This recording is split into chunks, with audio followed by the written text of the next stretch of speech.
gosto sempre de reforçar isso aí, porque muita gente hoje não, às vezes não vai ter. Agradecer aqui ao Ricardo Linhares, valeu, irmão. Mandou um superchat aí pra gente.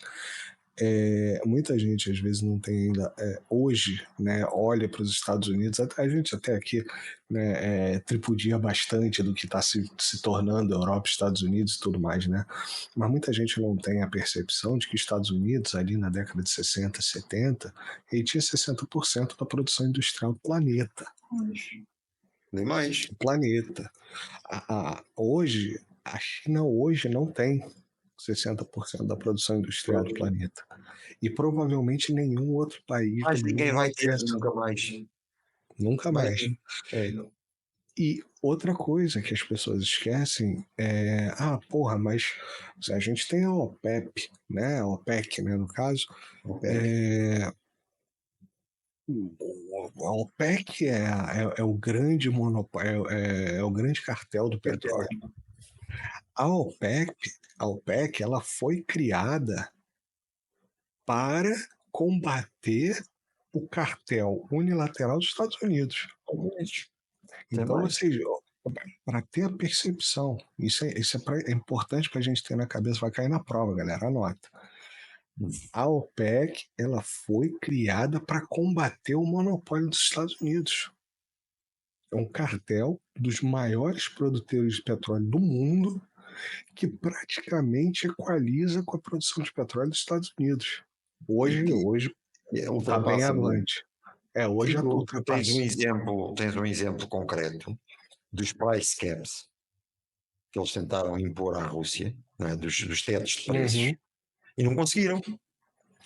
E isso demonstra, mas lá está, isto faz já tudo parte do mesmo. No fundo, estes países, o mundo sempre reagiu mal e sempre manifestou formas de não aceitação do domínio total do Ocidente. O OPEC é um caso. Não é? O que tu tens hoje em dia é a aceleração desse processo. Porquê? Porque isto é como a água quando ferve. Tu agora começa a borbulhar. E agora tu vês que ela está a borbulhar. Mas ela já estava a aquecer há muito tempo.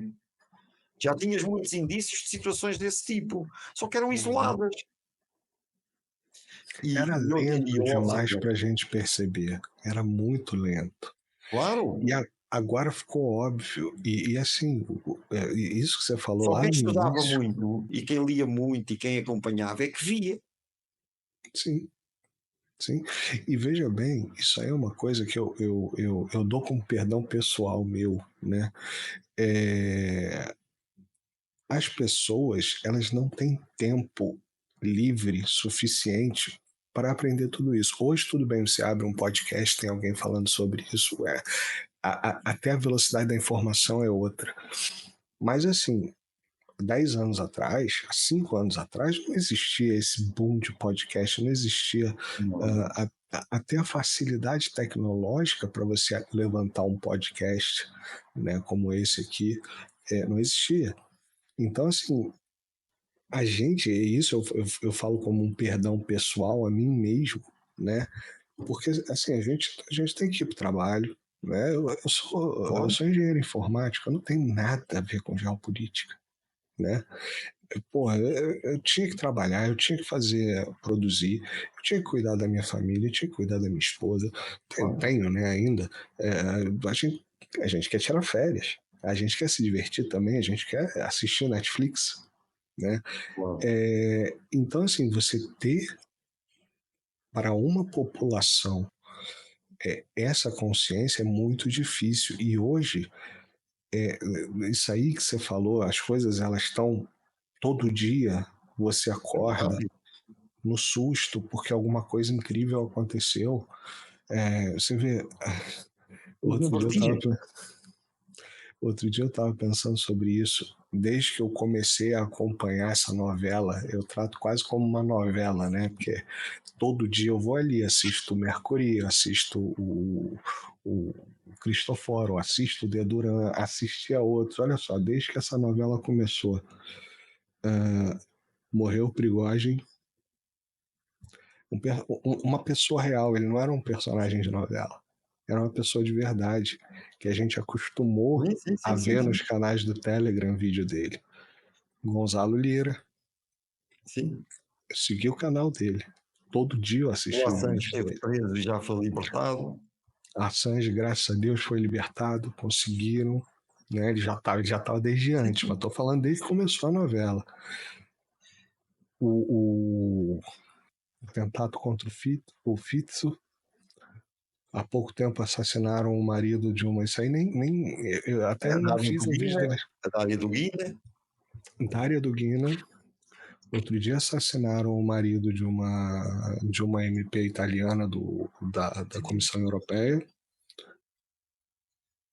O Trump, agora, ao vivo, né, praticamente, deram um pipoco nas ideias dele. Então, olha só, a quantidade de coisa que a gente está vendo. O Raiz, ninguém estava esperando isso. Sim. Um dos primeiros vídeos que eu fiz no canal foi a visita do Raiz à Síria. Pois. De repente, o cara morreu. Claro. Não, porque estás numa altura de grande de vertigem, não é?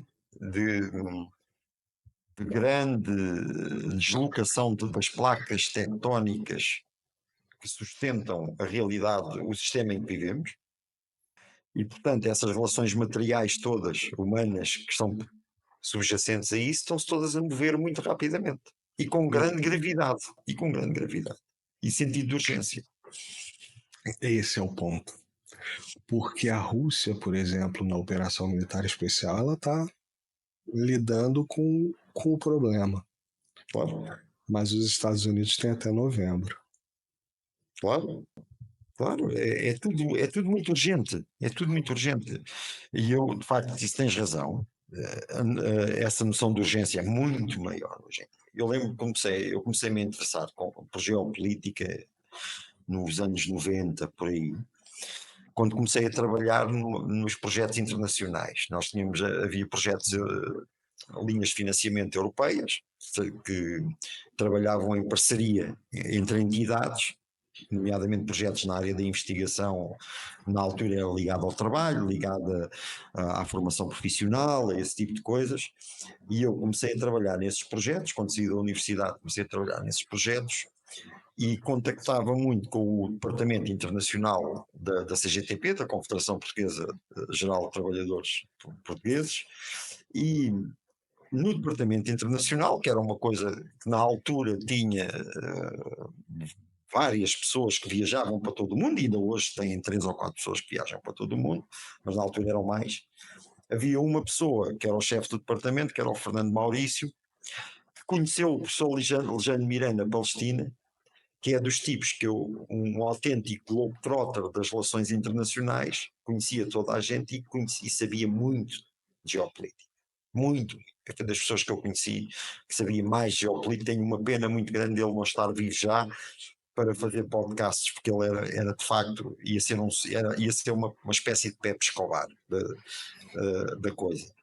E o Fernando Maurício, que tinha um grande conhecimento e conhecia o mundo todo,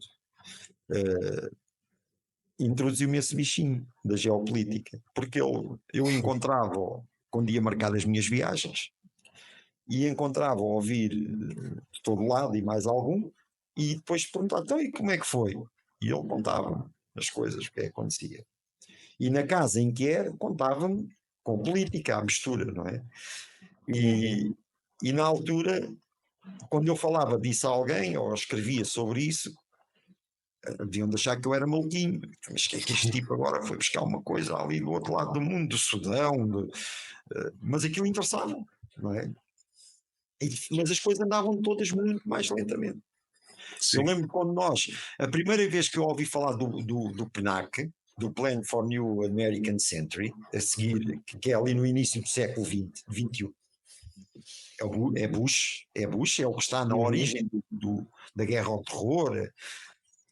Aquilo era uma coisa extremamente preciosa, porque quase ninguém tinha acesso àquilo, mas aquilo estava na internet. Mas quase ninguém conhecia aquilo, mas mesmo uma coisa. E hoje em dia toda a gente fala dessas coisas. Quem é que não conhece?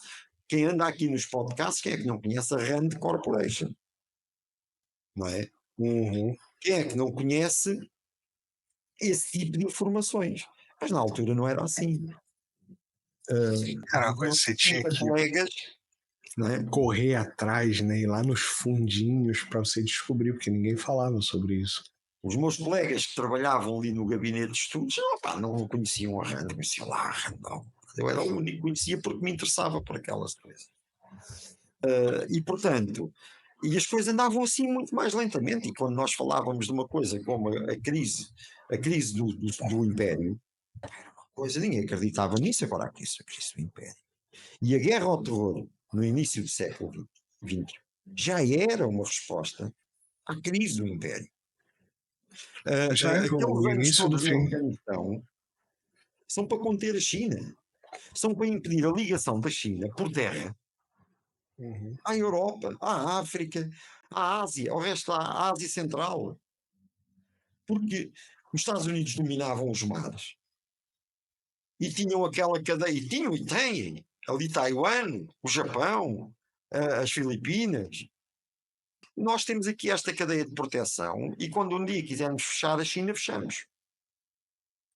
Mas para isso ela não pode contactar por terra.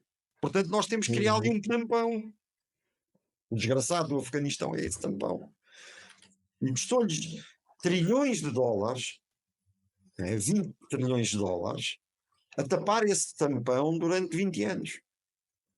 Durante mais de 20 anos. Mas o objetivo era esse. Mas na altura isto era tudo muito longínquo, porque nós próprios não tínhamos noção do desenvolvimento da China e da velocidade de desenvolvimento da China. Não é? Só quem Sim. lá ia é que via, pá, isto, quem ia lá, quem ia lá em 2005 e de repente vai em 2015, isto é uma coisa louca, o desenvolvimento disto. E portanto, quem andava nestas coisas já tinha a noção dessa aceleração. Quem não andava, não tinha. Eu comecei a questão da crise propriamente dita, do sistema ocidental, eu começo a ter noção dela, principalmente quando começo a ir a países europeus e começo a ver a degradação das condições de vida ao vivo. Porquê? Eu ia à Grécia em 2011 ou 2012, a seguir vou lá em 2015, assim, está muito diferente do que estava. Eu vou à Em pouco Bélgica tempo, né? num ano, a seguir vou lá no outro, está diferente. Eu vou à França, sei quê, ou à Alemanha, ou à Holanda, ou à Suécia, ou onde for, que eu viajo muito pela Europa, Uhum. por razões profissionais, e portanto, e começo a reparar que havia um processo de desagregação, de degradação das condições de vida, que ao contrário daquilo que acontecia nas minhas viagens, eu comecei neste tipo de viagens em 96 e até 2008, eu sentia ao contrário. Eu viajava para a Eslováquia, eu viajava para a Croácia, para a República Checa, para esses sítios e via a evolução das coisas. E quando chegava lá, via as coisas a crescerem, via as coisas a evoluírem, a Hungria, etc. Mas também nos países ocidentais. E quando vem a crise de 2008 e entramos na Troika, não era já só ali. Já não era só nos PIGs, já não era só Uhum. Portugal, Itália, Irlanda, Grécia, era nos outros também, e Espanha, era nos outros também. Um dos países que eu senti mais foi a Bélgica. A Bélgica é um dos países em que eu sinto maior diferença. No preço das coisas, na quantidade de sem-abrigos, no Uhum. envelhecimento das infraestruturas. Mas isso sente-se na França, isso sente-se na própria Alemanha, sente-se, talvez com exceção dos países como a Eslovénia, a Croácia, porque são países que entraram mais recentemente e beneficiaram dos fundos comunitários e acabaram por usá-los para modernizar as suas infraestruturas, a Polónia também. Ainda tiveram ali até 2018, 2015, 2018, escaparam um bocado à crise, aos efeitos da maior das crises, por causa dos fundos comunitários. porque tinham níveis de desenvolvimento salarial ainda muito baixos, e os fundos comunitários acoplados a essa possibilidade de utilização da mão de obra barata acabaram por contribuir para a sua industrialização e para o seu desenvolvimento em contraciclo. E eles ainda hoje estão em contraciclo. Porque enquanto estes países aqui, como Portugal, ou Espanha, ou França, começam a duvidar de certas coisas da União Europeia, para aqueles países, em muitos casos, eles ainda não duvidam. Sim, é verdade isso aí. Eu vejo a própria degradação, como você falou, eu viajo, mas aí eu Na viajo mais Itália por sente-se lazer. isso também. Na Itália sente-se. Na Itália, por incrível que pareça, a emergência sanitária trouxe muito investimento na infraestrutura, porque eles precisavam gerar dinheiro de alguma forma. Sim. Então eles injetaram muito dinheiro na infraestrutura. Nomeadamente, foi recente. Nomeadamente nos trens. E o trem é um transporte relativamente bom aqui na Itália, né? Mediamente bom, vou botar assim. Bem, se não fores para o sul de Itália, se não fores lá para a Síria, esse sítio já é mais complicado. Então, mas aí é que tá. Isso melhorou. Eu vou te dar um exemplo. Aqui na minha cidade passa um trem que ele vai de Veneza até a ponta do Salto da Bota. Ele vai todo. E para você entender mais ou menos como funciona, aqui na Itália você tem 3 tipos de trem da Trenitalia pública, né? Que é o Freccia Bianca, o Freccia Argento e o Freccia Rossa. O Freccia Bianca, ele é o mais lento, e todos eles são daquele estilo super velozes, né? Tipo daqueles franceses nós chamamos bicudos, aqui, né? em Portugal, é o Alfa.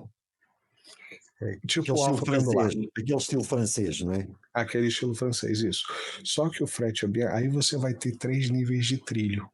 O Freccia Bianca, eu acho que ele vai até 200 km por hora.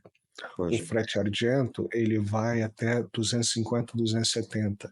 E o Freccia Rossa, ele vai até 350, se não me engano. E aí isso depende... Já chega ao sul. E chega ao sul.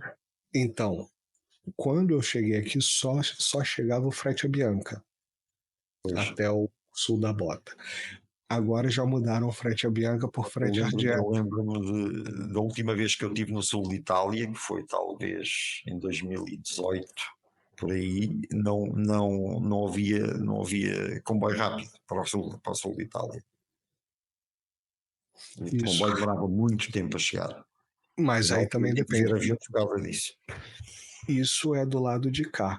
Do outro lado só vai até Salerno, ou seja, ele vai Nápoles, Salerno, é o ponto final, e aí dali em diante só os regionais. Só os regionais. Mas houve uma melhora, nessa linha, pelo menos, houve uma melhora de classe. Né? Ainda não é o melhor de todos, mas já houve uma melhora. E na Sicília também houve desenvolvimento na Sicília a esse nível? Acho que não sei. Não sei te responder. Sicília é muito longe para mim. Comboios muito antigos. Sabe o que acontece, Hugo? O próprio estilo do italiano do sul não é que pede, não é que o italiano do sul é pobre e gosta de ser pobre, não é isso.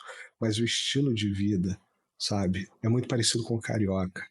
Ele tem a praia ali, entendeu? Sim. Então o cara ganha pouco, entre aspas, né? Digamos, aqui no norte você vai ter salários de 1.200, 1.300 como base, né? Como início. Na Sicília, talvez você, na Calábria ali, Sicília, você vai começar com 800, 900 euros, talvez. Só que com 800, 900 euros nesses lugares, o cara tem uma casa a 2 quarteirões do mar, entendeu? Sim, havia nessas cidades de Palermo, Siracusa, há muito aquela habitação, tipo habitação social, há muito disso, né? Casas baratas. Casas baratas. Então, o cara, muito mais importante para ele comer uma boa comida, que é barato. Né? Eu fui a Calábria, minha bisavó era da Calábria. E aí eu fui lá na cidade dela de onde ela nasceu, uma cidade graciosa e tal, um mar delicioso, uma comida fantástica, e eu pagava muito pouco, né, Pois. por padrão do norte, né, e chegava lá, comia uma massa com... Sim, o norte de Itália é muito caro, é europeu, é Europa Central, Milão, Turim é a Europa Central.